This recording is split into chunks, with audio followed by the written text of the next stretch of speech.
Sawadee Welcome to Tiger in the Kitchen, and today I'm going to show you how to make one of the best fried chicken of all, Hat Yai fried chicken or Gai Tod Hat-Yai. This fried chicken is originated from Hat Yai, which is the city from the south of Thailand, and it has a very unique taste. Little sweet, salty, and that taste of all the spices, and it's always being served with the crispy shallots, and this combination is really hard to beat. And I used to think the marinade must be a little bit complex to get to all of these tastes, but the fact is, not at all. Another simple yet very delicious menu. Talk about the crispy shallots. There are many ready-made options you can buy from Amazon or Asian supermarkets. To me, currently being in Indonesia is everywhere, whether from the supermarkets or small toko, small shops. However, if it's hard or difficult for some of you to buy, or you just love the fresh homemade version, good news, it's really easy to make, and I will show you how. So I'll divide the recipe into 3 parts. The first part is the marinade, and the second part is to make the crispy shallots while we are waiting for the chicken to marinate, and the third part is to fry the chicken. Now let's go. The first ingredient, of course, chicken. From the street vendor in Thailand, you'll see they sell every single part of the chicken. For us, just whatever part we like, and mine will be the legs and wings. Then we'll need some garlic. Spices, we'll use coriander seeds, cumin seeds, and white peppercorns. You can use the powder as well, but for the nicer aroma, I recommend to toast and grind the seeds by ourselves. Seasonings, we'll use light soy sauce, salt, and brown sugar. Then rice flour and all-purpose flour. That's all for the ingredients. Before grinding these spices, we'll toast them first to bring out more fragrance. A half teaspoon cumin seeds, a couple teaspoon coriander seeds, and a couple teaspoons of white peppercorns.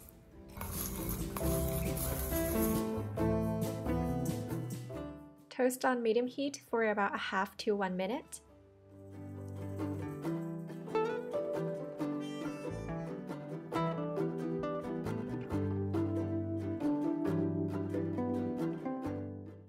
Then grind in a mortar and pestle or any grinder you have.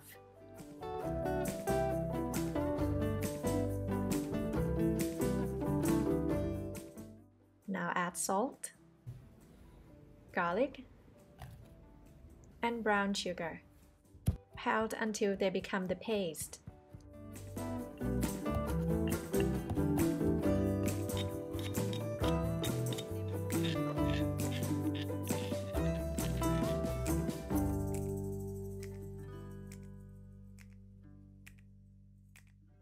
For chicken, I love poking them first, so we get all the flavors from the inside as well.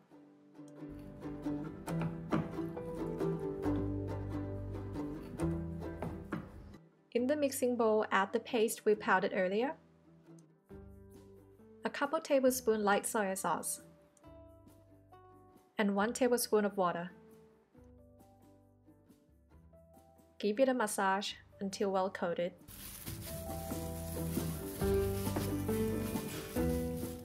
Wrap and marinate in the fridge for at least 1 hour.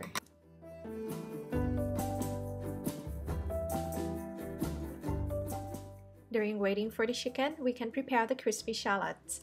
Clean for a couple times first, and the way I like to do before peeling a lot of shallots is to soak them in a room temperature water for around 15 minutes to soften their skin.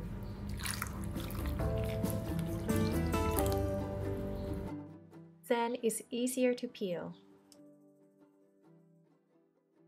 After peeling, clean with the water thoroughly again. Oh, and the amount is totally up to you. I love making a lot of them in one time and keep for other menus. Then start slicing them. One of many ways to help you not shedding so much tears for the shallots is applying the lime or lemon juice on both sides of the knife. The knife also needs to be sharp in order to breaking less oil and smell from them.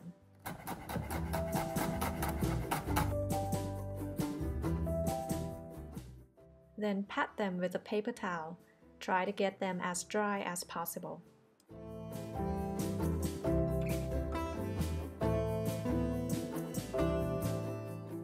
Pour enough vegetable oil for deep frying the chicken because we'll use this oil to deep fry the chicken later anyway.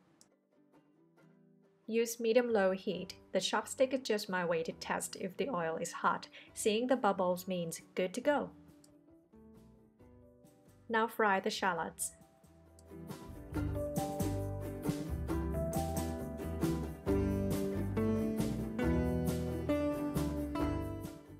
Keep stirring time to time.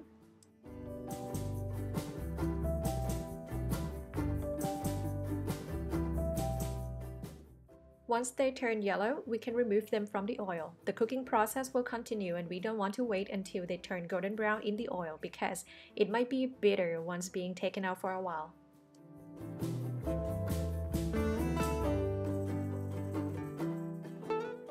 Put on paper towels and spread, let them cool down.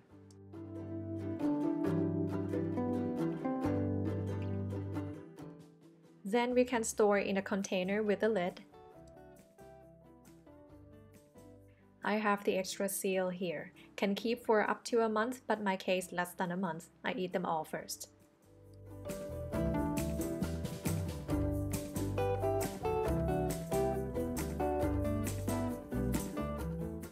Add 3 tablespoons of rice flour and 3 tablespoons of all-purpose flour in the marinade chicken. Mix them up, and if it's a little too dry, add a couple tablespoons of water and mix until well coated.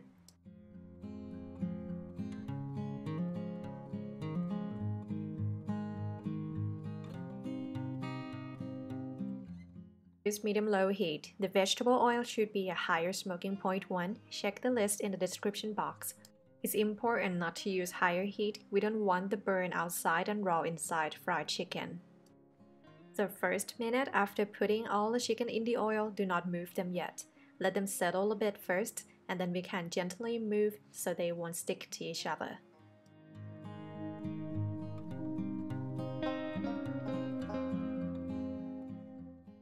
And we can flip time to time. For the drumsticks, it will take around 15 minutes more or less depending on the size of them, and around 7 to 10 minutes for the wings. Wait until golden brown like this, and right before taking them out, turn to medium-high heat for around 1 minute.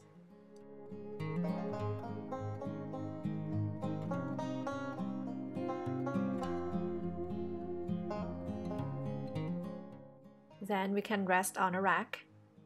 Now I'm gonna fry the rest. Before adding the chicken, we need to reduce the oil temperature to medium-low heat again first, then repeat the process.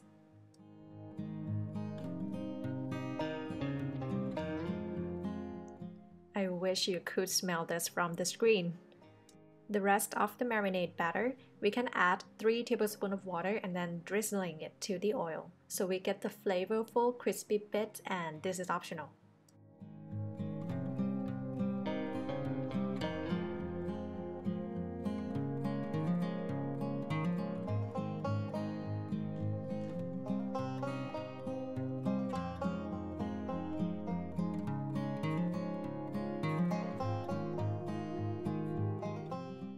Serve with sticky rice, sweet chili dipping sauce, and crispy shallots. Oh ho! Oh ho is kind of the Thai way of saying OMG.